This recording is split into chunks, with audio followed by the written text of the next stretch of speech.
देखिए सुनिए खबरें खबरों की तरह अब से हर रोज बीबीएन पर बिग ब्रेकिंग न्यूज।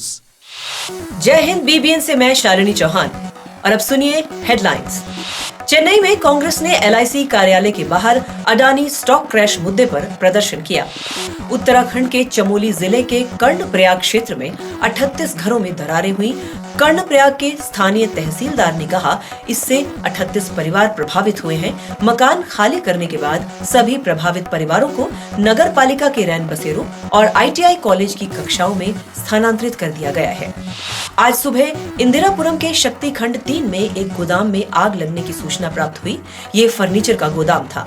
आग को पूरी तरह से काबू में कर लिया गया। किसी के भी आहत होने की खबर नहीं है। दिल्ली में विपक्षी सांसदों ने अडानी स्टॉक क्रैश और अन्य मुद्दों को लेकर गांधी प्रतिमा के सामने विरोध किया।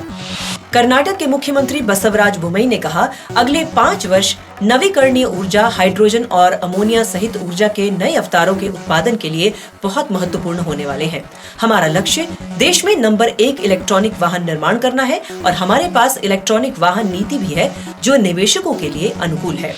प्रधानमंत्री नरेंद्र मोदी ने बेंगलुरु में इंडिया एनर्जी वीक 2023 कार्यक्रम में इंडियन ऑयल द्वारा विकसित सोलर कुकिंग सिस्टम के ट्विन कुकटॉप मॉडल का अनावरण किया।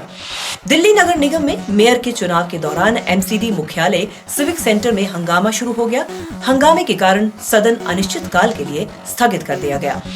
CJI D.Y.. चंद्रचूड़ ने न्यायमूर्ति पंकज मित्तल, न्यायमूर्ति संजय करोल, न्यायमूर्ति संजय कुमार, न्यायमूर्ति एहसानुद्दीन अमानुल्लाह और न्यायमूर्ति मनोज मिश्रा को सर्वोच्च न्यायालय के न्यायाधीश के रूप में पद की शपथ दिलाई।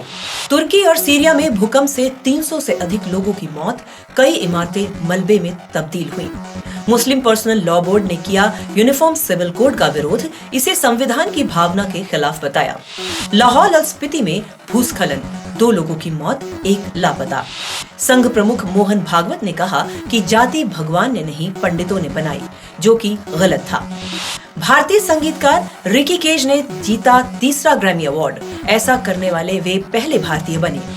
यूक्रेन के रक्षा मंत्रालय में भ्रष्टाचार के आरोप के बाद रक्षा मंत्री का विभाग बदलने की तैयारी और पाकिस्तान के क्वेटा में स्टेडियम के पास हुआ ग्रेनेड हमला, रोकना पड़ा पीएसएल का मैच। तुर्की में आए शक्तिशाली भूकंप के बारे में आप सुन ही रहे हैं। तुर्की के दक्षिण में सीरियाई सीमा के पास स्थानीय समय अनुसार सुबह 4:17 पर भूकंप का एक शक्तिशाली झटका महसूस किया गया। पहले झटके के कुछ मिनट बाद एक और शक्तिशाली झटका महसूस हुआ। इसके बाद पूरे इलाके में एक के बाद एक कई आफ्टर शॉक्स महसूस किए गए हैं। तुर्की समेत लेबनान, सीरिया, साइप्रस, इजराइल और फिलिस्तीन में भी भूकंप के झटके महसूस किए गए। भूकंप के बाद राष्ट्रपति अर्दोआन ने देश में आपातकाल लागू कर दिया है। राहत और बचाव कार्य तेजी से किया जा रहा है। अधिकारियों के अनुसार तुर्की और सीरिया में अब तक 300 से अधिक लोगों की मौत हो चुकी है। तुर्की में अब तक 76 लोगों की मौत की पुष्टि और सीरिया में 237 लोगों की मौत की खबर है। मौत का आंकड़ा लगातार बढ़ रहा है। तुर्की में आई इस आपदा पर प्रधानमंत्री नरेंद्र मोदी ने गहरा दुख जताया है। ट्विटर पर उन्होंने लिखा, तुर्की में आए भूकंप के कारण हुई जानमाल की क्षति से दुख हुआ। शोक संतप्त परिवारों को सांत्वना। घायल लोगों के जल्द स्वस्थ होने की कामना करता हूं।